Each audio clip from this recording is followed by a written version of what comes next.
வேண்டிக் கொள்வோம். அருள் நிறைந்த கடவுளே, தாயும் தந்தையுமானவரே, இனிமையான தூய நாளின் வழிபாட்டுக்காக நன்றி செலுத்துகிறோம். உங்களுடைய தெய்வீக வழிநடத்தல் எங்களோடு நிலைத்திருக்கட்டும்.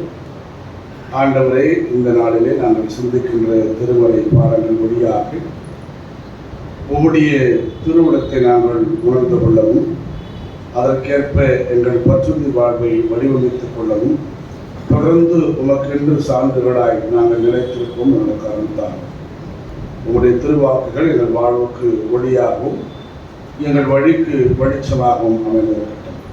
எங்கள் ஆண்டவரும் மீட்பருமாகிய இயேசு கிறிஸ்துவின் வழியாய் வேண்டிக் கொள்கிறோம்.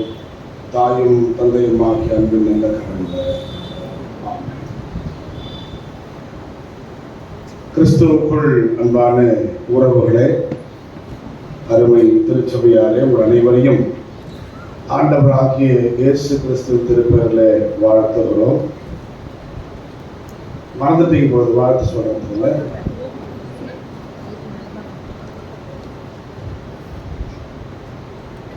நேற்று அகில உலக மகளிர் திருநாள். எனவே அனைத்து மகளிருக்கும் மகளிர் திருநாளை முன்னிட்டு வாழ்த்துக்களை தெரிவிப்பதில் மகிழ்ச்சியடைகிறோம். திருச்சபையாக உங்களை வாழ்த்துவதில் கடவுள் எங்களுக்கு கொடுத்த மற்றற்ற வாய்ப்புக்காக கடவுளுக்கு நன்றி சொல்கிறோம். இந்த நாளில் நாம் சிந்திக்கும்படியாக நம்ம கொடுக்கப்பட்டிருக்கிற திருமறை பாடங்கள் அடிப்படையில் நம்மை கடவுள் ஒருமுகப்படுத்துவாராக.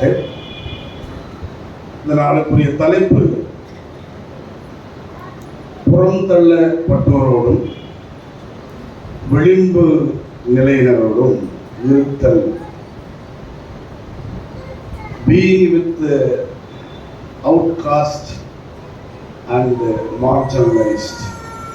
இந்த தலைப்பை சிந்திக்க கடவுள் நம்மை அழைத்திருக்கிறார்.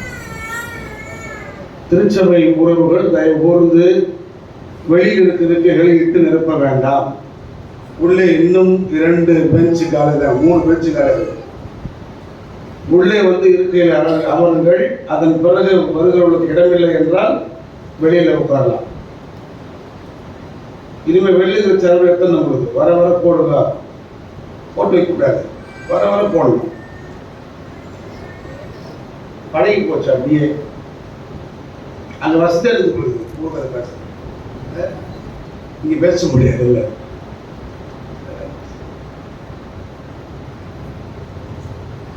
அன்பானவர்களே, இந்த நாளிலே நம்ம கொடுக்கப்பட்ட திருமறை பாடங்கள் அடிப்படையில் இந்த தலைப்பை சிந்திக்க கடவுளின் அருளை நாம் நாடுகிறோம். முதலாவது, who is outcast and marginalized என்கிற வரலாற்று தரவுகளை நாம் சிந்தித்தால் ஒழிய அவர்களோடு இருப்பது எப்படி என்பதை நாம் புரிந்து கொள்ள முடியாது. இந்த ஸ்டேட்மெண்ட் காட்ஸ் ஸ்டேட்மெண்ட், கடவுளின் கட்டளை அல்லது வாக்கியம். ஏன்னா கடவுள் எப்பொழுதுமே விளிம்பு நிலை மக்களோடும் புறந்தள்ளப்பட்ட மக்களோடும் தன்னை இருத்தி கொள்கிறவர். அதனால்தான் எகிப்தில இஸ்ரேல் மக்களோடு தன்னை ஒருங்கிணைத்துக் கொண்டார். பாபிலோனில் யூத மக்களோடு தன்னை ஒருங்கிணைத்துக் கொண்டார். எரியும் நெற்சூடையில, சிங்க குகையில, இன்னும் அப்படி வரிசையா சொல்லினே வரலாம். ஆண்டவர் இயேசு கிறிஸ்துவனுடைய அணுகுமுறைகளும் கூட அப்படியே இருந்தன. வரலாற்று தரவுகள் அடிப்படையில் யார் இந்த புறந்தள்ளப்பட்டோர், யார் இந்த விளிம்பு நிலையினர், அவுட்காஸ்ட் அண்ட் மார்ஜினலைஸ்ட் யார் என்று சொல்லும் பொழுது திருமறை வரலாறும் ஒன்று உண்டு, இந்திய வரலாறும் ஒன்று உண்டு. நமக்கு திருமறை வரலாற்று அடிப்படையில் புறந்தள்ளப்பட்டோர் யார் என்றால், எந்தெந்த குடும்பத்தில் எந்த குழந்தை அல்லது எந்த மகன் கை ஓங்குகிறதோ அந்த மகனை தவிர மீதி மகனும் அவருடைய தலைமுறைகளும் புறந்தள்ளப்பட்டது. நமக்கு ஆதாம் ஏவாளுடைய வேற்றல் நம்ம பெருசா வரலாற்று தரவுகள் இல்லை. ஆனால் நோவாவை தொடங்கி நாம் வரும் பொழுது 3 பிள்ளைகள், சேம், காம், யாபேத். அதில் அப்பாவால் வாழ்த்த பெற்றவர் சேம், எனவே அவர் தெரிந்து கொள்ளப்பட்டவர். காமும் யாபேத்தும் என்ன ஆனார்கள் என்று திருமறையில வரலாறு இல்லை. ஆனால் காமின் வழி வந்த கானான் ஒரு இடத்துல குடியேறி கானான் நாடாக அது உருமாறுகிறது. கானான் என்பது புறந்தள்ளப்பட்ட பகுதியாக பார்க்கப்படுகிறது. அதனால தான் கானானிய பெண்ணின் வரலாறு அங்கே சொல்லப்படுகிறது. அதன் பிறகு அப்படியே வரிசையில் வந்தால் அந்த சேமின் வழி வந்தவர் தான் ஆபிரகாம். ஆபிரகாமுக்கு 2 பிள்ளைகள். அதில் ஈசாக்கை மட்டும் நாம் தெரிந்து கொண்டிருக்கிறோம், இஸ்மவேலை தெரிந்து கொள்ளவில்லை. எனவே ஈசாக்கு நம்மாடு, இஸ்மவேலு புறையினம். பழைய பைபிள் கூட புற ஜாதி, அந்த ஜாதி பைபிள் எப்போது குறையும் தெரியல, புறையினம். அடுத்ததாக தொடர்ந்து வரிசையில வந்தால் எல்லா பெற்றோருக்கும் பிள்ளைகள் 2 அல்லது 3 பிறப்பார்கள். அவர்களில் ஒருவர் தான் வரலாற்றை இடம் பிடிப்பார். ஈசாக்கு, ஏசா, யாக்கோபு. ஏசா பற்றிய பெரிய தரவுகள் இல்லை. அந்த குடும்பங்கள் எங்கே போய் குடியேறின என்கிற பதிவுகள் இல்லை. ஆனால் ஈசாக்கின் பதிவுகள் இருக்கின்றன. ஏசாவுடைய யாக்கோபுடைய பதிவுகள் இருக்கின்றன. யாக்கோபை தொடர்ந்து யாக்கோபுக்கு இஸ்ரேல் கடவுள் பெறுகிறாரு. அந்த இஸ்ரேலில் 12 குடும்பங்கள் பிறந்ததாக சொல்லப்படுது. உள்ளபடி 13. பாவம் பொருளுடைய கணக்கில் வைக்கிறது நம்ம இல்லை, 12 பேர் தான் கணக்கில் வைக்கிறோம். அந்த 12 பேர்லையுமே வரலாறு என்ன சொல்லுதுன்னா, யூதா என்றைக்கு தலை ஓங்கினாலோ அது யூத குடும்பமாக மாறிவிட்டது. நோவா, செமித்தியர்கள், இஸ்ரேலர்கள், இப்பொழுது யூதர்கள். கொஞ்சம் சொல்லிடுச்சு. யூதர்கள் யூதாவை தவிர, யூத இனத்தை தவிர, யூதம் என்கிற சமயம் அப்பதான் உருவாகுது. அந்த சமயத்தை இருக்கிறவர்களை தவிர மற்ற பிற 12 பிள்ளைகள், 11 பிள்ளைகள் அந்த குடும்பம் இல்லாமல் பிறையணும்னா ரோபன், சிமியோன், லேவி, தான், நப்தலி, காத், ஆசேர், இசக்கார், யோசேப்பு, பெஞ்சமின் சொல்றல. இதுல யூதா தவிர, பெஞ்சமின் தவிர, பெஞ்சமின் யூதாவும் ஒன்றிணைந்து ஒரு நாடாகிறாங்க. மீதி 10 ஒன்றிணைந்து ஒரு நாடாகிறாங்க. இந்த நாடு தென்னாடு, இதுக்கு பேர் வட, இதுக்கு பேர் யூதேய நாடு. இந்த நாடு வடநாடு, இதுக்கு பேரு இஸ்ரேல். இஸ்ரேல் பேரே வச்சிருந்தாலும் இந்த நாட்டில் இருக்கிற எல்லோரும் யூதர்கள் அல்ல. யூதம் என்கிற சமயம் வேறு, இஸ்ரேல் என்கிற இனம் வேறு.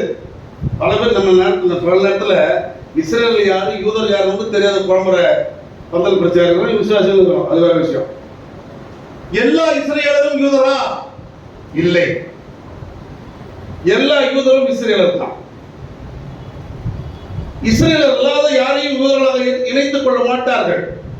ஒருவேளை அவர்களெல்லாம் இணைக்கப்பட வேண்டுமானால் யூத சமயத்தின் அடிப்படையில் இஸ்ரேலர்கள் இங்கே இணைய வேண்டும் என்று வந்தால் அவர்களை இணைத்துக் கொள்வார்கள். ஆனால் யூதர்களுக்கு சமமான வாய்ப்புகளை கொடுக்க மாட்டார்கள். எது யூதர்களுக்கு சமமான வாய்ப்பு? யூதர்கள் இங்கே நின்று மறைநூல் போதிக்க தகுதி உடையவர்கள், இங்கே நின்று ஆசாரிய பணி செய்ய தகுதி உடையவர்கள். யூதர் அல்லாத வேறு எவரும் ஆசாரிய பணிக்கு வர முடியாது. வேறு எவரும் இங்கே குருத்துவ பணியை செய்ய முடியாது. வேறு எவரும் மறைநூலை போதிக்க முடியாது. இது ஒரு ஹைரார்க்கிக்கல் பொசிஷன். இந்த பொசிஷன்ல யாரும் வர முடியாது. இங்க இருக்கிறவங்க யாருமே விரும்பினால் கூட வர முடியாது என்கிற சட்டம் இருந்தால் எவ்வளவு கண்டம் பாருங்க. அதுதான் இன்னைக்கு இந்தியாவில் ஆகம விதியாக உருவற்றிருக்கிறது. அவால்களை தவிர வேறு எவனும் எங்களுக்கு முடியாது. கசந்தாலும் உண்மையை சொல்லிதானே ஆகணும். சில பேருக்கு மூஞ்சி சுருக்கிதான் கேள்விப்பட்டேன். ஏன் சுருக்குதுன்னு தெரியல. அப்புறம் நீங்க அங்க போய் உட்காந்துடணும். சப்பலாம் பரதம், சுச்சு வரணும், அசி வரணும் இடத்துல உட்காரணும். இங்க உட்காரக்கூடாது. This is common people's movement. ஆகவே அன்புக்குரிய உறவுகளே, இதே நிலைதான் இந்தியாவிலும். யாரெல்லாம் இப்படி தேர்ந்தெடுக்கப்படாமல் பிரிக்கப்படுகிறார்களோ அவர்கள் எல்லோரும் புறந்தள்ளப்பட்டவர்கள். நோவாவின் காலத்திலே புறந்தள்ளப்பட்டவர்கள் காம், யாபேத். கானானியர், யாபேத்தியர்கள், ஜாபேட்ஸ் சொல்லுவாங்க ஆங்கிலத்தில். அவங்க யாருன்னு இன்னும் தெரியல. கானானியர் நம்ம ஓரளவுக்கு அடையாளம் கண்டுபிடிக்கிறோம். யாபேத்தியர்கள் யாருன்னு தெரியல. அவர்கள் தான் பிற்காலத்தில் எத்தியோப்பியர்கள் என்று அறியப்படுகிறார்கள். அவங்க தான் இப்போ ஆப்பிரிக்கன்ஸ். அவங்களை யாராவது நம்ம கண்டுக்கிறோமா? 2 ஃபாரினர் வரான் இங்க இந்தியாவுக்கு. ஒருத்தன் வெள்ளிய ஐட்ட பிரவுன் கண்ணு வச்சு வருவான், வேன் பார்த்து போவான். ஒருத்தன் சுருட்ட முடி சப்ப மூக்கி கருப்ப பயங்கரமா வருவான், பிசினஸ் மேனு. அவனை என்ன பார்த்து நீக்குற வரானு புத்தி. இந்த புத்தி அப்படி மழுங்கி போயிட்டு 2 பேருமே ஃபாரினர்ஸ் தான். ஃபாரினர்ஸ் மேல மோகம் நமக்கு கிடையாது, வெள்ளை மேல தான் மோகம், ஆதிக்கத்தின் மேலதான் மோகம். இந்த புத்திய தெரிஞ்சோ தெரியாமலோ இந்த இந்திய மண் உள்வாங்கி இருக்கிறது. இதே நிலைமைதான் இந்தியாவிலும். இந்தியாவில் புறந்தள்ளப்பட்டவர்கள் யார், எப்படி புறந்தள்ளப்பட்டார்கள்? இந்த செய்தியை சொல்றதுக்கு முன்னால திருமறையில் புறந்தள்ளப்படத்துக்கு ஒரு சிறப்பான வரலாற்றை உங்களுக்கு நினைவு கூற விரும்புகிறேன். பல வடிவங்களில் தேர்ந்தெடுக்கப்படாத பிள்ளைகளை தவிர மற்ற பிள்ளைகள் புறந்தள்ளப்பட்டவர்கள் ஒன்று. இரண்டாவது, ரொம்ப முக்கியமாக இவர்கள் எப்பொழுது யூதர்களாக மாறினார்களோ அப்போது தூய்மைவாதம் பேச ஆரம்பித்திருக்கிறார்கள். தூய இனம், தூய இனம் தான் யூத இனம், கடவுளுக்கென்று பிரித்தெடுக்கப்பட்ட இனம், தலையில் பிறந்தவர்கள். மற்றவங்களாம் கலப்பு இனம். அவர்களாம் எந்த காலத்தில் இந்த இடத்துக்கு என்ன பண்ண முடியாது, வரவே முடியாது. எனவே இந்த தூய்மைவாதம் பேசிய யூதர்கள் மிக கொடுமையாக ஒரு காலகட்டத்தில் யூதர்களையே புறந்தள்ளி விட்டார்கள். எந்த யூதர்களை வரலாறு படிக்கலாம். பாபிலோனுக்கு சிறையிருப்பு சென்றவர்கள் 70 ஆண்டுகள் கழித்து மீண்டும் இந்த யூதேய நாட்டுக்கு வருகிறார்கள். எஸ்ரா நகேமியா புக்கு போய் மறுபடியும் உட்கார்ந்து முழுசா படிங்க. திருப்பி வருகிற யூதர்கள் யார்? அவங்க இந்த நாட்டுக்காக உயிரை கொடுத்து இந்த நாட்டை காப்பாற்றுறதுக்காக போர்க்களத்தில் நின்று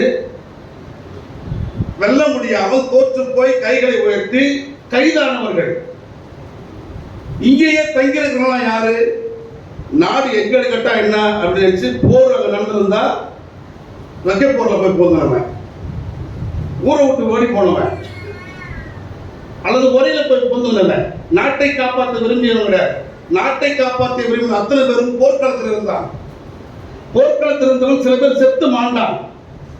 நெபுகத்நேச்சர் வெற்றி பெற முடியாமல் அந்த படை தோற்று போன பிறகுதான் அந்த நாட்டை நெபுகத்நேச்சர் கைப்பற்றுகிறார். கைப்பற்றிய பிறகு தோற்ற அந்த அத்தனை போர்வர்களையும் கைது செய்து அழைத்து செல்கிறார். அதில் மிக முக்கியமானவர்கள் தானியேல், அனனியா, மிசாவேல், அசரியா. இந்த 4 பேரும் எவ்வளவு சரித்திரமான இடங்களை பாபிலோனில் செய்தார்கள் என்று நாம் அறிந்திருக்கிறோம். ஐயோ, அவங்க 3 பேர் கூட கடவுள் 4வது ஆளா சுத்தினாரு. எதுல? நெருப்பு சூளையில, சிங்க கபில கடவுள் இந்த தானியலுக்காக யாருக்கு வாயை கட்டி போட்டாரு. இதெல்லாம் சொல்லுவோம் வாய்ப்பிய. ஆனால் அங்கிருந்து திரும்பி வந்த உறவுகள் தானியேல், அனனியா, மிசாவேல், அசரியா அவர்களுடைய கருத்துக்களை உள்வாங்கிய யூதர்கள். அவர்களுடைய கருத்தியல் கொள்கையுடைய தலைமைகள் தான் 70 ஆண்டுகள் கழித்து வருகிறார்கள். அப்படியான நாட்டை காப்பாற்ற விரும்பிய போராளிகள் கைது செய்யப்பட்டு அங்கே 70 ஆண்டுகள் கைதிகளாக இருந்து 70 ஆண்டுகளுக்கு பிறகு 4 அரசர்கள் மாறி மாறி வந்து கடைசியாக சைரஸ் மன்னன் கடவுளுடைய அறிவை பெற்று யூதர்களை விடுதலை செய்து அனுப்புகிறார். விடுதலை செய்து அனுப்பும் பொழுது பொன்னையும் பொருளையும் கொடுத்து அனுப்புகிறார். ஏன் தெரியுமா? கடவுள் அப்படி சொல்றாரு, இடிந்து கிடக்கிற அலங்கத்தை அவர்கள் மீண்டும் கட்டி எழுப்ப வேண்டும். 70 வருஷம் வரைக்கும் அங்கேயே தங்கியிருக்கிற எவனும் ஒரு ஆணை விட போடுங்க அல்ல சொல்லலாமா? சத்தமா சொல்லுங்க. 70 வருஷம் ஆயிடுச்சு இடிஞ்சு. நேர்காத்தாரு, தரமட்டமாக்கிட்டாரு. இங்க இருக்கிற எல்லா பொருளையும் தூக்கி போயிட்டாரு. விலை உயர்ந்த எல்லா பொருளும் அவர் கோயில் எடுத்து வச்சாரு பாபிலோன்ல.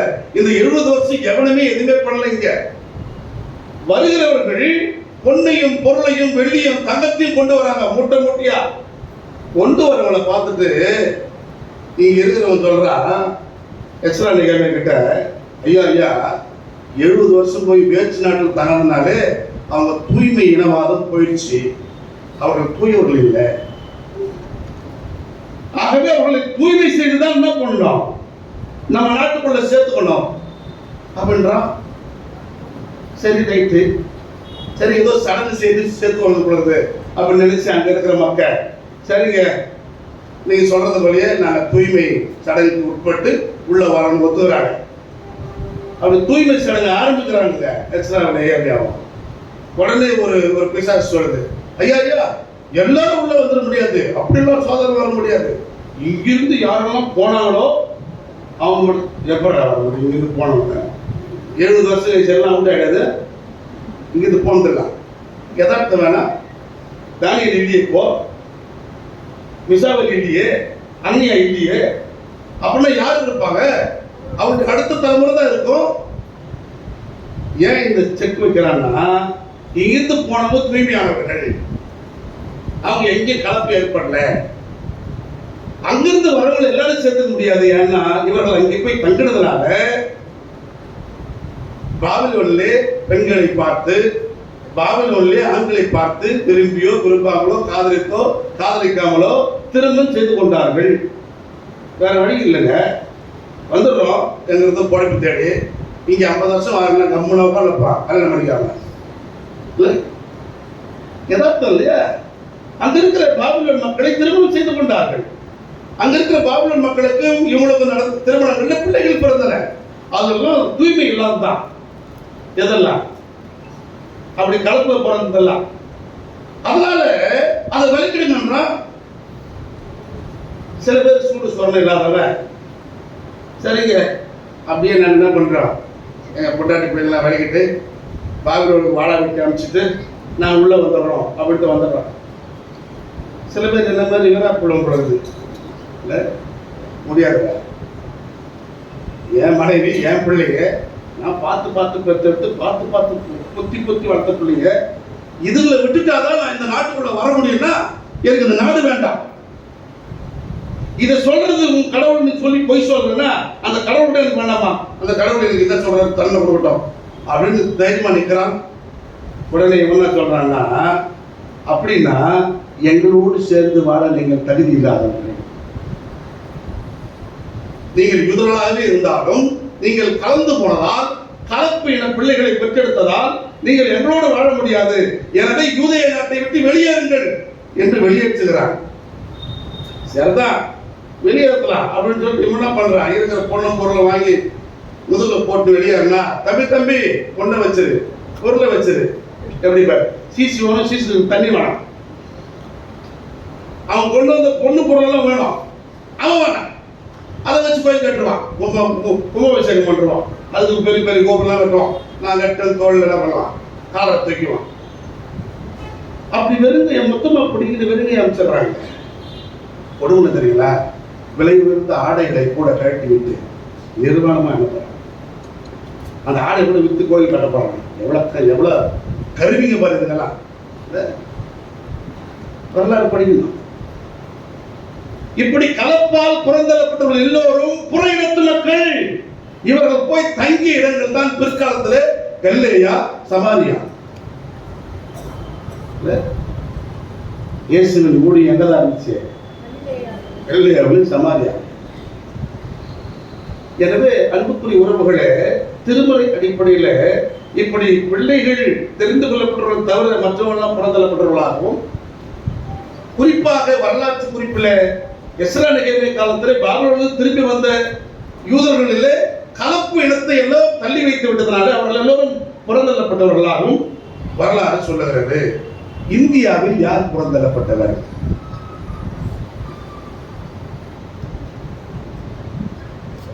ஏறக்குறைய பல கோடி ஆண்டுகளுக்கு சொந்தமான இந்த தமிழ் சமூகம் என்றைக்கு இந்த தமிழ் உருவானது என்று சொல்ல முடியாத அளவுக்கு 300 ஆண்டுகளுக்கு முன்னால் இந்தி, 8ஆம் நூற்றாண்டு வரைக்கும் இங்கிலீஷ் கிடையாது. இப்படி ஒவ்வொரு மொழிக்கும் ஒரு குறிப்பிட்ட காலத்தை சொல்லிடலாம்.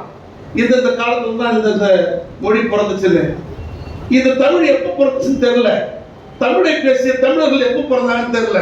அதனாலதான் சொல்றான், கல் தோன்றி மண் தோன்றா காலத்தை முன் தோன்றிய மூத்த குடின்றான். இந்த குடியை வரையறுக்க முடியலங்க, எத்தனை ஆண்டுன்னு சொல்ல முடியல. அப்படி தொன்மை வாய்ந்த இந்த குடி ஒன்றாய் ஒருங்கிணைந்து வாழ்ந்த இந்த சமூகம் கைபர் போலன் கணவாய் வழியாக வந்தேரிகளாய் பிழைப்பு தேடி வந்த ஆரியர்களால் பிளக்கப்பட்டது. அந்த பிளப்புல அதுல பிரச்சனை தெரியுமா? இந்த தமிழ் குடிக்கு பக்தின்னா பலவீனம், பக்தியில் ரொம்ப பலவீனம் தமிழ் குடிக்கு. ஆசிய கண்டத்துல மட்டும்தான் எல்லா சமயங்களும் உருவாயிட, எல்லா கடவுள்களும் இங்கதான் தோன்றுச்சு. வேற எந்த கண்டத்திலையும் தோன்றவில்லை, உருவாகவில்லை. இங்கிருந்து போய் பரப்பலாம், ஆப்பிரிக்கால போய் பரப்படுது, ஐரோப்பால போய் பரப்படுது, மற்ற எல்லா கண்டங்களும் தான். சமயங்கள் உருவான நிலம் எது என்றால் ஆசிய கண்டம். கடவுள்கள் உருவான நிலம் எது என்றால் ஆசிய கண்டம். படைப்பு வரலாறு இருக்கிற இடம் எது என்றால் ஆசிய கண்டம். தொடக்க நூல் சொல்ற பகுதியே ஆசிய கண்டம் தான், ஏதேன் தோட்டமே. இப்படி ஆசிய கண்டம் முழுக்க முழுக்க யாருக்கு சொந்தமானது என்றால் டாக்டர் அம்பேத்கர் ஒன்று சொல்லுவார்.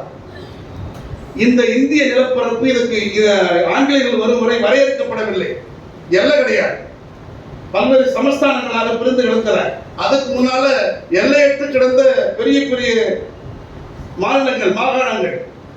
இந்த எல்லையற்று கிடக்கிற இந்த மாகாணத்தை ஒருவர் உரிமை கொண்டாட வேண்டும் என்றால் தமிழ் பேசுகிற நாகர்கள் மட்டும்தான் இதற்கு உரிமையானவர்கள். அகழ்வு ஆராய்ச்சி செய்து சொல்றார். ஆகவே தமிழர்களுக்கு சொந்தமான நிலம் ஆசியா முழுவதும். இப்படி ஒன்றாயிருந்த ஒரு கூட்டத்து மக்களை இந்த ஆரிய பார்ப்பனன் உள்ளே நுழைந்து மிகவும் பலவீனப்படுத்தி பக்தியின் பெயரால் பிளந்து போட்டான். கடவுளையே பக்திக்கு கூறுபாடாக வைத்தான். கடவுளையே 4 துண்டை வெட்டி போட்டான். இந்த துண்டுல தலையில பிறந்தவெல்லாம் நான் தாண்டா அப்படின்னா, தோல்ல பிறந்தவெல்லாம் இந்த வேலை சேரவன்னா, தொடையில பிறந்தவன் இந்த வேலை சேரவன்னா, காலில் பிறந்தவன் இந்த வேலை சேரவன்னா, இப்படி சொல்லும் பொழுது ஒரு சமூகம், தம்பி நீ சொல்ற இந்த 4 கூறுபாடுகளையும் நாங்கள் ஏற்க மாட்டோம் என்றான். இதையும் எஸ்ரா நெகேமியா காலத்தில் ஒப்பிட்டு பார்க்கணும். நீங்க வைக்கிற சட்டத்திட்டங்களை ஏற்க மறுத்தவன் புறந்தள்ளப்பட்டான். அவன் தான் பிற்காலத்தில் கெல்லையாவில் சமாதியாவில் வாழுகின்ற குடியாக மாறினான். இந்தியாவில் அப்படித்தான் இந்த 4 வருட கோட்பாட்டை எதிர்த்த ஒரு கூட்டம் இருந்தது. அந்த கூட்டத்தை வெளியேற்றினார்கள். அவர்கள் தான் அவுட் ஆஃப் பவுண்டரி. அவர்கள் பேர் தான் அவுட் காஸ்ட். காஸ்ட் அப்படின்றதுன்னா சாதியவாதிகள், அவுட் காஸ்ட் சாதி மறுப்பாளர்கள், இந்த 4 வருடத்தை ஏற்காதவர்கள். அவுட் காஸ்ட் எல்லாம் புறந்தள்ளப்பட்டு வெளியே தள்ளப்பட்டார்கள். காஸ்ட் இப்பெல்லாம் ஒன்றாயிட்டாங்க. அதுதான் நண்பர்களே ஊரு சேவை. இந்த ஊர் என்பது இந்த வர்ண கோட்பாட்டை ஏற்றுக்கொண்ட சாதியவாதிகள் வாழுகின்ற இடம். இந்த சேரி என்பது இதை ஏற்க மறுத்த அவுட் காஸ்ட் பீப்புள் வாழுகிற இடம். இந்த வரலாறு ஏற்க மறுத்தாலும் இந்த வரலாற்று உண்மை. போய் ஆய்வு பண்ணி படிங்க. எனவேதான் இந்த சேரிகள் ஒரு கூட்ட மக்கள் வாழும். ஊர்ல பலதரப்படுத்த வாழும். இன்னைக்கு 4000 கோடி ஜாதி இருக்கான், 4000 ஜாதி இருக்கான் இந்தியாவில். அந்த அளவுக்கு தொழில் ரீதியாக கொஞ்சம் கொஞ்சமாக பிரிவினைகளை பிரித்து பக்கத்துல உட்கார நம்மளையே ஏதோ ஒரு பேர்ல திற போட்டு நீ வேற நான் வேற பார்க்குற அளவுக்கு இந்த கற்பனைவாதம், இந்த கற்பித்தல் நம்மை கூறு போட்டு இருக்கிறது. இதுல கொஞ்சம் கொஞ்சமா தள்ளப்படுற அத்தனை பேரும் புறந்தள்ளப்பட்டவர்கள். அன்புக்குரிய உறவுகளே, இந்த 2 தரப்பு வரலாற்று பின்னணி அடிப்படையில் இந்த திருமறை பகுதிகளை நாம் சிந்திக்க அடைகிறோம். இப்பதான் பிடிக்கலே வரும். இந்த 2 தரமும் சொல்லணும் உங்களுக்கு புரியாது, அதெல்லாம் சொல்றேன். திருமறை சார்ந்தும் புறந்தள்ளப்பட்ட மக்கள் யார் என்று புரிய வேண்டும். இந்திய வரலாறு சார்ந்தும் புறந்தள்ளப்பட்ட மக்கள் யார் என்று புரிய வேண்டும். எந்த அடிப்படையிலே என்றால் கடவுள் பேரிலேயே. எந்த அடிப்படையில் என்றால் கடவுள் பேரில் கற்றுக் கொடுத்த சனாதன கோட்பாடுகள் அடிப்படையில் பிரித்தெடுக்கப்பட்டவர்கள், புறந்தள்ளப்பட்டவர்கள். சடங்கு சம்பிரதாயம் சம்பந்தப்பட்ட சூழல் மூலமாய் பிறந்தவர்கள் புறந்தள்ளப்பட்டார்கள். பார்வையற்றவர்கள் புறந்தள்ளப்பட்டார்கள். கைப்பெண்கள் புறந்தள்ளப்பட்டார்கள். இப்படி வரிசையை சொல்லிட்டே போலாம். ஒரு வீட்டுக்குள்ளேயே புறந்தள்ளப்படுதல். இது எல்லாமே, இந்த ஐடியாலஜி எல்லாமே அந்த ஹைரார்க்கியல் ஐடியாலஜி எல்லாமே ஒன்று யூதம் கற்றுக் கொடுத்த கழிவு, இன்னொன்று ஆரியம் கற்றுக் கொடுத்த கழிவு. இவைதான் நம்முடைய மண்டைகளில் தெரிந்தோ தெரியாமலோ ஊறி போயிருக்கிறது. என்னைக்கு வரைக்கும் எல்லாருக்குள்ளேயும் சேரிவாழ் மக்களுக்குள்ளே தான் ஊறி இருக்குது. Not only cost people. இன்னைக்கு அவுட் காஸ்ட் பீப்புள் சொல்லதான் எங்களுக்கு இந்த பட்டியலில் வேணாம், நாங்கள் வேற பட்டியலில் கூப்பிடுறோம், தேவேந்திர கூட அப்படின்றோம். புரியல. வரலாற்று ஆய்வு செய்யணும். இதையெல்லாம் உடைத்து வேண்டாம் என்று வந்தவர்கள் நம் முன்னோர்கள் என்றால் அதில் நிற்க வேண்டும். வந்தாலும் வரலன்னாலும் நாங்கள் இதில் இணைஞ்சுக்கிறோம் அப்படின்னா நீங்களும் சாதியவாதியாக மாறன்னு அர்த்தம். ஆகவே அன்புக்குரிய உறவுகளே, இந்த பின்னணி அடிப்படையில் நம்ம இந்த எஸ்தர் நூலை படிக்க அழைக்கப்படுவது. எஸ்தர் நூல் என்ன? ஆமானுக்கும் மொர்தெகாய்க்கும் ஒரு பிரச்சனை. என்ன பிரச்சனை? ஆமான அரசன் மிகப்பெரிய அதிகாரியாக வைத்து விட்டார். மொர்தெகாய் அவருக்கு கீழே வேலை செய்கிற பணியாளர்கள் ஒருவர். மொர்தெகாய் யூதேயரிலிருந்து அடிமையாகி போன அடிமைகளில் ஒருவர். இந்த ஆமான் வந்த உடனேயே அரசியல்வாதிகள் தலைவர்கள் வந்த உடனே என்ன பண்ணுவாங்க? சில பேர் தரையிலே வந்துடுவான், எழுந்து நிற்க மாட்டான். சில பேருக்கு முன்னாடி அது படிக்கும் புத்திப்படைகிறது. அப்படி கூடி குறுகி நிற்க வேண்டும், வணங்க வேண்டும். ஆமானை வணங்க மறுத்தால் அழிவுதான். ஆனா இந்த மொர்தெகாய் ஆமானை வணங்க மறுக்கிறார். உலகமே நம்ம அடிபடிந்து வணங்குது, இவன் மட்டும் வணங்கலையே. இவன் என்ன திமிரு? இவன் யாரு அப்படி தோணுனா, இவன் இஸ்ரேல் சமூகத்தை சார்ந்தவன், இவன் யூத சமூகத்தை சார்ந்தவன், இவன் இஸ்ரேல் வாழும் கடவுளாக்கி கடவுளை வணங்குகிறவன். எனவே அவனுக்கு கடவுளை தவிர வேறு யார் முன்னாலும் பணிந்திருக்க மாட்டான் என்கிற உண்மையை புரிந்த பாட்டில் சூழ்ச்சி செய்து யூதர்கள் அத்தனை பேரும் கொல்லுவதற்கான ஆணையை பிறப்பித்து விட்டான். இந்த ஆணையை பிறப்பித்த பிறகு இந்த மொர்தெகாய் எஸ்தருக்கு தூது அனுப்புகிறார்.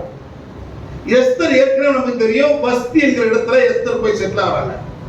அதை போய் தேடினா இன்னைக்கு நேரம் பார்த்தாரு, நம்ம டைம் பார்த்தாரு. அது வேண்டாம். எஸ்தர் இப்போ யூத பெண்மணி அரண்மனையில ஒரு முக்கியமான இடத்துல அரசியாக இருக்கிறார். அரசனையே ஆட்டு விற்கும் இடத்தில் இருக்கிறார். அல்ல சொல்லமா? சில அரசர்கள் அப்படித்தானே. ஆகாப் போன்ற அரசர்கள் ஈசபெலின் ஆட்டுக்கெல்லாம் ஆடிய பாம்புகள் தான். தனித்து முடிவெடுக்கிற தகுதி இல்லாதவர். நல்லது, ஒரு வகையில பெண்களுடைய ராஜ்யம் நல்லது. ஆனால் எல்லா பெண்களும் ஈசபெலா இருந்தா என்ன ஆகுது? நாடு அழிக்கப்படும் இல்ல? ரைட். எனவே இப்பொழுது அரச தகுதி பெற்ற ஒருவராக எஸ்தர் இருக்கிறார். இவர் தூது அனுப்புறார். என்ன தூது அனுப்புறாருன்னா, நம்ம மக்கள் அழிய போகிறார்கள், எல்லோரையும் கொல்ல திட்டமிட்டு விட்டான் ஆமான். எனவே இந்த திட்டத்தை அரசனுக்கு சொல்லி புரிய வைத்து சட்டத்தை மாற்றி எழுத வேண்டும். அதற்கு முன்னால் மட்டும்தான் முடியும். என்றால் நீ மட்டும்தான் அரசனிடம் நெருங்கி பேசும் வாய்ப்பை பெற்றிருக்கிறாய். வேறு யாரும் இதை செய்ய முடியாது. நாங்கள் ரட்டுடித்து சாம்பல்ல உட்கார்ந்து பாசிட்டு இருக்கிறோம், அவ்வளவுதான் எங்களால் முடியும். ஆனா உன்னால நீ நினைச்சா அரசனோடு பேசி இதை சரி செய்ய முடியும் என்று தூது அனுப்புறான். உடனே அந்த அம்மா திருப்பி தூது அனுப்புது. ஐயோ, அரசன் ஆணையிடாமல் அரசனின் அரண்மனைக்குள்ளே யாரும் போக முடியாது. அப்படி போனால் தலை தப்பாது. எனவே நான் போக முடியாதுன்றாங்க அந்த அம்மா. உடனே மொர்தெகாய் திருப்பி அனுப்புறாருமா, ஒன்னு புரிஞ்சுக்கோ, இந்த யூத மக்களுக்கு விடுதலையே கடவுள் எந்த வடிவத்திலாவது கொண்டு வரதான் போறாரு. சொல்லலாமா? என்னால் கடவுள் விடுதலையின் கடவுள், நிச்சயமா விடுதலை கொடுப்பாரு. இன்னைக்கு நாளைக்கு கொடுப்பாரு. ஆனால் இந்த வாய்ப்பை பெற்றிருந்தும் நீ சும்மா இருந்தால் உனக்கு ஐயோ, நீயும் வீட்டாரும் அழிவீர்கள். இந்த இடத்த அப்படியே நம்ம இன்னைக்கு இருக்கிற பார்லிமெண்ட், இன்னைக்கு இருக்கிற சட்டப்பேரவையில பொறுத்து பார்க்கணும். இங்கே அமர்ந்திருக்கிற உறவுகளுடைய சமூகத்தை சார்ந்தவர்கள் சட்டப்பேரவையிலோ பார்லிமெண்டிலோ நாடாளுமன்றத்திலோ மக்களவையிலோ எம்பிக்களாகவோ எம்எல்ஏக்களாகவோ மாநில உறுப்பினராகவோ உட்கார்றாங்களா இல்லையா? ரிசர்வேஷன் அடிப்படையில் உட்கார்றாங்களா இல்லையா? உட்கார்றாங்க. ஆனா அவங்கலாம் யாருன்னா அவன் கட்சியை சார்ந்து உட்காரான். ஏடிஎம்கேனா ஏடிஎம்கே, டிஎம்கேனா டிஎம்கே. அவனுக்கு கிடைச்ச வாய்ப்பு எதுன்னா இன அடிப்படையில் இடஒதுக்கீடு அடிப்படையில் நிறைவேற்றுச்சு. இப்போ அவன் சார்ந்த மக்களுக்கு ஒரு சிக்கல் நாட்டுக்குள்ளே என்றால் பேச வேண்டிய முதல் ஆள் யாரு? அவன் தான் பேசணும். ஆனா பேச மாட்டான். ஏன்னா அவனுடைய கட்சி கொறடா எதை அனுமதிக்குதோ அதை தான் அவன் பேச முடியும். விளங்குதா? இப்போ உதாரணத்துக்கு வேங்க வெயில் பிரச்சனை, எளிய மக்கள் வாழுகின்ற புறந்தள்ளப்பட்ட மக்கள் வாழுகின்ற பகுதியில் இருக்கிற டேங்க்ல கழிவை கலந்து விட்டான். இதை பற்றி பார்லிமெண்ட்லயோ இதை பற்றி சட்டப்பேரவையிலோ இதை பற்றி மாநிலங்களோ பேச வேண்டிய முதல் ஆள் யாருன்னா அந்த சமூகத்தை சேர்ந்த எம்எல்ஏக்கள், அந்த சமூகத்தை சேர்ந்த எம்பிக்கள். ஆனா இவெல்லாம் பேசுறானா? பேசல. உணர்வு இல்லை. அப்ப குழப்ப தேடுறான். இவெல்லாம் யாரு அப்படின்னா survival of fittest, Darwin theory போல எங்க போய் ஒட்டுறமோ அங்க ஒட்டின்னு போயிச்சுக்கிறது. இந்த கேட்டுக்கு சேர்த்து போலாம். அதான் இவங்க சொல்றாரு. யாரு இது? முதலாய் சொல்ற ஸ்டேட்மெண்ட்டுங்க. எஸ்தரை பார்த்து சொல்றாரு. எஸ்தர், ஒருவேளை இப்படிப்பட்ட வாய்ப்புக்காகத்தான் கடவுள் உன்னை இங்கே போய் அமர்த்திருக்கலாம். யோசித்து பாரு. நீ எம்எல்ஏவாகவோ எம்பியாகவோ மாநில உறுப்பினராகவோ இன்றைக்கு வந்திருக்கிறார் என்றால் இந்த வாய்ப்பில் பேசுவதற்காகத்தான் கடவுள் அமைத்திருக்கிறார். அதை நீ அறியாமல் பேசாமல் போனால் யார் வழியாவது கடவுள் நிச்சயம் என்ன பண்ணுவார்? இந்த மக்களுக்கான நீதியை கொடுப்பான். இந்த மக்களுக்கான நீதி என்னைக்கு செத்து போகாது. ஆனால் வாய்ப்பிருந்தும் பேசாத எம்எல்ஏவே, வாய்ப்பிருந்தும் பேசாத எம்பிஏ, வாய்ப்பிருந்தும் பேசாத மாநில உறுப்பினரே, நீ செத்துப்போ. சாபம். நீ நல்லா இருப்பியா? எவ்வளவு நாள் நல்லா இருப்ப? பழப்பு தேடி தானே போற. பிஜேபி ஒரு எம்எல்ஏ நமக்காக பேசுவாரா? ஏன்னா அந்த கட்சி என்ன சொல்றாதான் செய்வார். அவர் எல்முருகனா இருந்தாலும் அர்ஜுன் சம்பத் இருந்தாலும் யாரா இருந்தாலும். ஆனா நான் இந்த சமூகத்துக்கு போராடுகின்ற போராளிகள் வெளியே சொல்லுவாங்க மைக்ல, அந்த பேசுவாங்க. சோ எஸ்தருடைய இந்த நிலைமைதான் இன்றைக்கு இருக்கிற எல்லா அரசியல் அதிகாரத்தை பெற்றிருக்கிற இடஒதுக்கீட்டு அடிப்படையில் உள்ளே நுழைந்திருக்கிற பிசி, எம்பிசி, ஓபிசி என்கிற அளவில் எம்எல்ஏக்களாக எம்பிக்களாக இருக்கிற எல்லா மனிதர்களுடைய நிலைமையும் தான். ஏனென்றால் அவர்கள் தங்கள் பாதிக்கப்படும் இடத்துக்காக பேசும் நபர்களாக அங்கே இல்லாமல் அவர்கள் சார்ந்திருக்கிற கட்சியின் போராட அனுமதிக்கிற அளவை மட்டுமே பேச முடியும் என்கிற கட்டுப்பாட்டில் இருந்தால் அதற்கு பதில் செத்து போகலாம். இப்பதான் எஸ்தருக்கு சூடு சொன்ன வருது. என் உயிரை பணயம் வைத்தா என்ன பண்ண போறேன்? நான் இந்த விஷயத்தை அரசன் சொல்ல போறேன். எனக்கு நீங்க செய்ய வேண்டிய ஒரே ஒரு நல்லது என்னன்னா எல்லாரும் பாசிட்டிவ் சொல்லலாமா? எல்லாரும் ஜோம் பண்ணுங்க, குட்டி போடுங்க, எல்லாரும் ஜோம் பண்ணுங்க, எல்லாரும் நட்டு கொடுத்துங்க, எல்லாரும் சம்பளம் உட்காருங்க. நானும் என்னோடு இருந்திருக்கிற தோழிகள், அண்ணகர்கள், திருநங்கைகள் எல்லோரும் உண்ணான் நோன்பு இருக்க போகிறோம். நீங்களும் உண்ணான் நோன்பு இருங்கள். நிச்சயமாக கடவுள் இதை வாய்க்க செய்வார் என்கிற துணிவோடு எஸ்தர் உள்ளே போகிறார். அதன் பிறகு தலைக்கீழ் மாற்றம் ஏற்படுகிறது. வெட்டின குடியில ஆமானே விடுகிறான். யூத மக்கள் காப்பாற்றப்படுகிறார்கள். சோ புறந்தள்ளப்பட்ட மக்களோடு இருக்கிற வாய்ப்பை பெறுகிற அல்லது அவருக்காக பேசும் வாய்ப்பை பெறுகிற இடத்தில் இருக்கிற நீங்களும் நானும் பேசாமல் போனால் இந்த கல்லுகள் கூட கடவுளுக்கு என்று பேசும். பேசாம போற நீ தப்பிச்சிக்கியான்னா தப்பிக்க முடியாது. எனவே பேசு. நல்ல சொல்லலாமா? புறந்தள்ளப்பட்ட மக்களோடு திருச்சபையே நீ பேசு. திருச்சபையை உன் இருப்பை நீ வெளிப்படுத்து. நீ வெளிப்படுத்தாமல் போனால் கடவுள் அப்படியே விட்டுற மாட்டாரு. வேறு யாரை கொண்டாவது நிச்சயமாக அந்த மக்களின் வாழ்வை காப்பாற்றுவார். ஆனால் நீ இருந்தும் பயனில்லை இல்லையா? உன் திருச்சபை அழைத்து போ. எச்சரிக்கை செய்ய. அடுத்தாக ஆண்டவராக இயேசு கிறிஸ்து இப்படி வரலாற்றில் புறந்தள்ளப்பட்ட ஒரு தொழிலாளி ஒருவரை எல்லைகள் ஓரத்தில் பார்க்கிறார். சொல்றான், ஆண்டவரே எல்லாரும் என்ன பிறந்திருக்காங்க, என் கூட பிறந்தவங்களும் என்னை ஒதுக்கிட்டாங்க, என்னை பெற்றெடுத்து ஒதுக்கிட்டாங்க, நான் ஊருக்கு வெளியே வாழ்ந்தேன், ஏறக்குறைய சேரி மாட்டார் காஸ்ட் தான் ஆகணும்.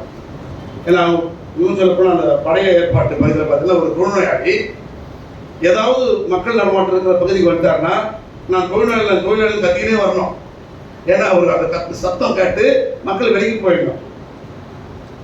அவரை பார்க்கப்படக்கூடாது, அவர்கிட்ட விழுத அந்த சீடு அந்த அடுக்கு இதெல்லாம் மக்களுக்கு கொட்டக்கூடாது அப்படின்னு அவங்களை குழந்தை சுத்தம். இப்போது நம்ம அதற்கென்று ஒரு இருப்பிடங்களை வச்சிருக்கிறோம். நம்ம வீடுகளில் இருந்தாங்கன்னா அவனை நம்ம ஓரளவுக்கு சகித்து கொண்டு வாழுகிறோம். ஆனால் அப்போ அப்படி கிடையாது.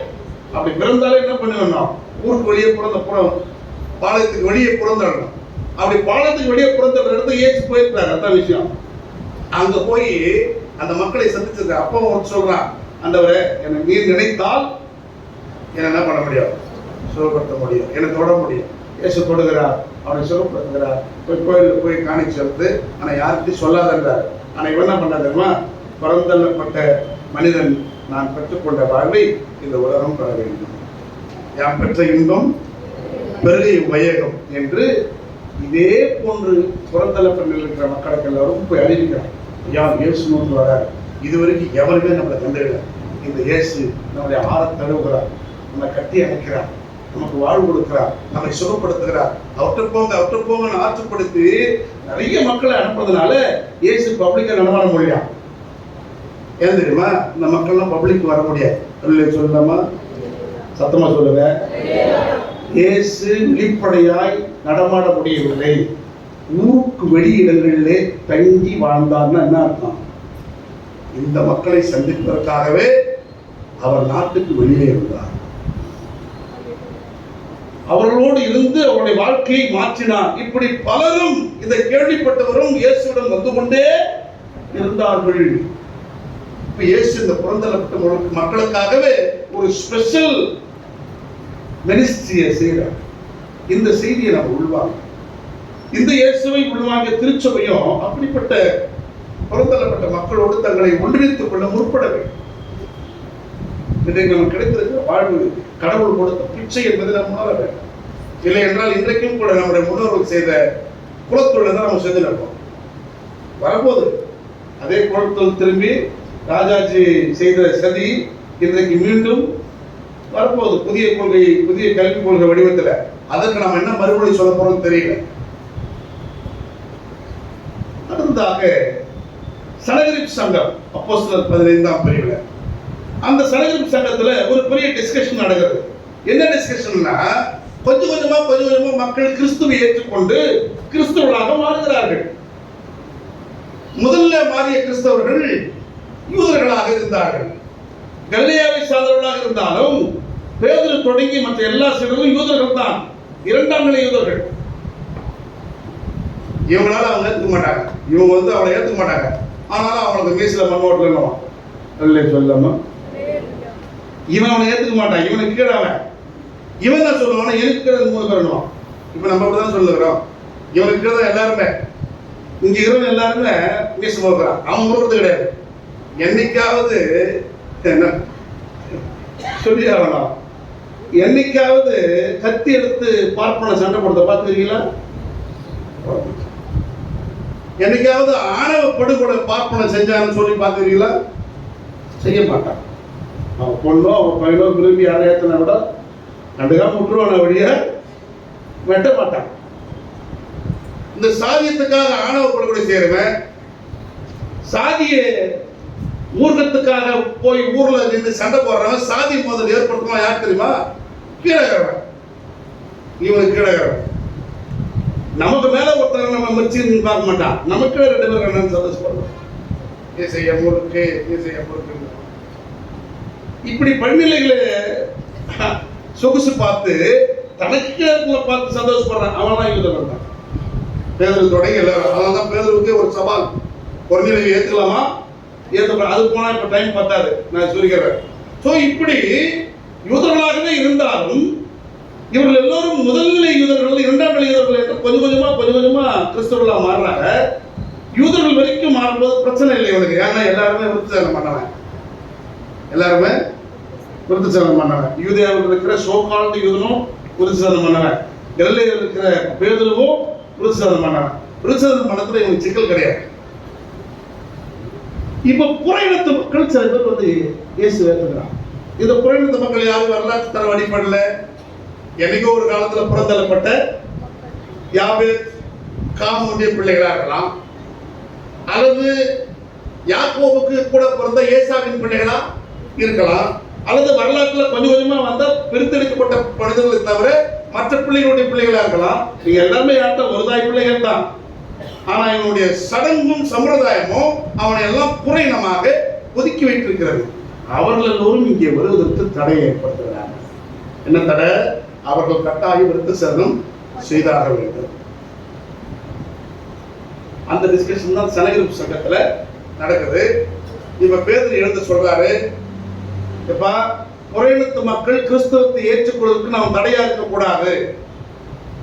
அவர்களுக்கு சில ஒவ்வாத சடங்குகளை குறித்து வேண்டுமானால் நம்ம என்ன பண்ணலாம், அறிவுரை சொல்லலாம். மற்றபடி இந்த விருத்தசேதனம் செய்தால்தான் அவர்கள் கிறிஸ்தவர்களாக மாற முடியும் என்று சொல்லக்கூடாது. கிறிஸ்தவத்தில் விருத்தசேதனத்துக்கு இடமில்லை என்கிற அளவுக்கு டிஸ்கஷன் நடக்குது. இங்க பவுலும் இருக்கிறார், பேதுரும் இருக்கிறார், யாக்கோபு இருக்கிறார், பர்னபா இருக்கிறார். இந்த சனகரிப்பு சங்கம் என்பது யூதர்களுடைய தலைமை சங்கம். இந்த சங்கத்துல இது சினாடு, நம்ம சிஎஸ்சி சினாடு மாமன்ற போல வச்சுக்கலாம். ஒரு முக்கியமான டிசிஷன் எடுக்கணும்னா அங்கதான் என்ன பண்ணோம், மினிட் பண்ணி ஆகணும். அங்கதான் கான்ஸ்டிடியூஷன் பிரேம் பண்ணணும். அப்படி கான்ஸ்டிடியூஷன் பிரேம் பண்றாங்க. புறந்தள்ளப்பட்ட மக்கள் அல்லது புறையினத்த மக்கள் இயேசுவை ஆண்டவராக ஏற்றுக்கொள்வதற்கு நம்ம தடையக்கூடாது.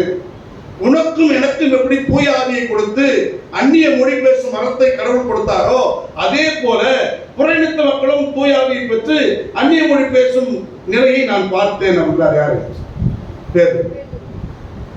அதோட என்ன குவாலிஃபிகேஷன் வேணும்? தூய ஆவி எல்லோருக்கும் சமமானது இல்லையா? இதுல பிறப்பு சார்ந்து யாருக்கு ஏற்றத்தாழ்வோடு தூய ஆவி அருளப்படுவதில்லை. எனக்கு அருளப்பட்டது போலவே பிறரிடத்து மக்களுக்கும் தூய ஆவி அருளப்பட்டிருக்கிறது. நாம எப்படி அந்நிய மொழி பேசினோமோ அதே போல புறையினத்து மக்களும் அந்நிய மொழி பேசினார்கள்.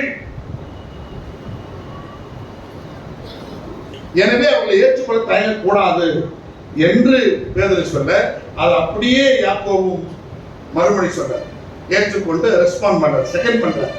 பேதுரு சொன்னவாறே நாம் இதை ஏற்றுக்கொள்ள தயங்கக்கூடாது. எனவே யூதர்கள் பயன்படுத்திய விருத்தசேதனத்தை கிறிஸ்தவர்கள் மீது திணிக்க கூடாது என்கிற முடிவை அன்றைக்கு சனகரிப்பு சங்கம் எடுத்தது. எனவேதான் இன்றைக்கு நாம் யாரும் என்ன பண்றதில்லை, சொல்லுங்க, விருத்தசேதனம் பண்றதில்லை. அது ஒரு பார்ஷியாலிட்டி இருக்குது.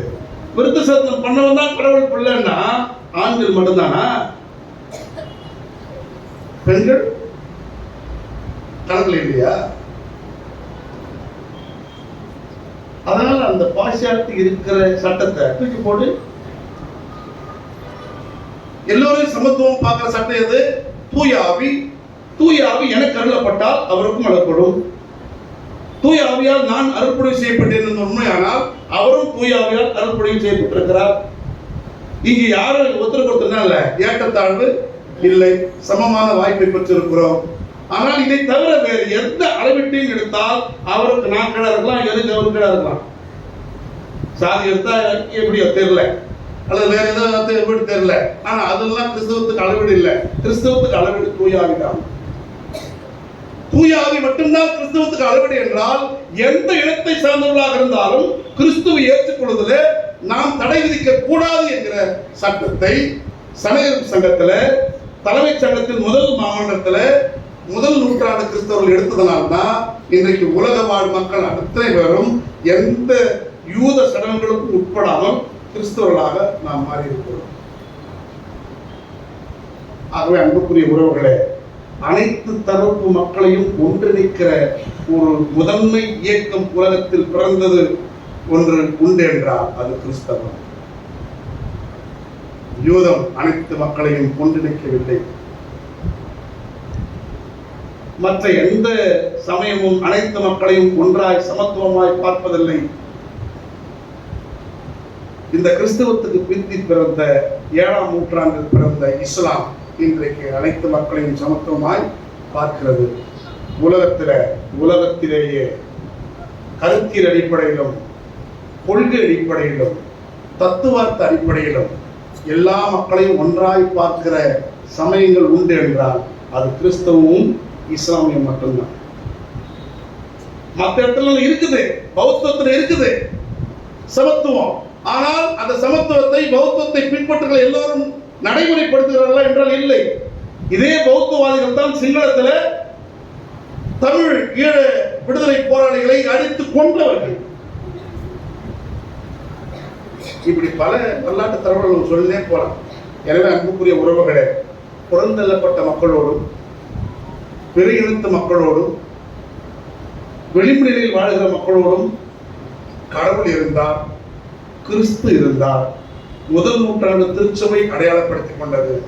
நீங்களும் நானும் கூட அப்படி இருக்கத்தான் அழைக்கப்படுகிறது. அதை தடுத்து மீண்டும் பழைய கூட்டி கதவத்தரடி என்று நம்முடைய உள்ளத்தில் சாக்கடைகளை வைத்துக் கொண்டிருந்தோம்னா நாம் கிறிஸ்தவர்கள் என்று சொல்லுவதற்கு எந்த விதமான தகுதி மற்றவர்கள் என்பதை நாம் உணர வேண்டும். கடவுள் தாமே இந்த சிந்தைகளால் நம்மை ஆட்சிப்படுத்துவதாக.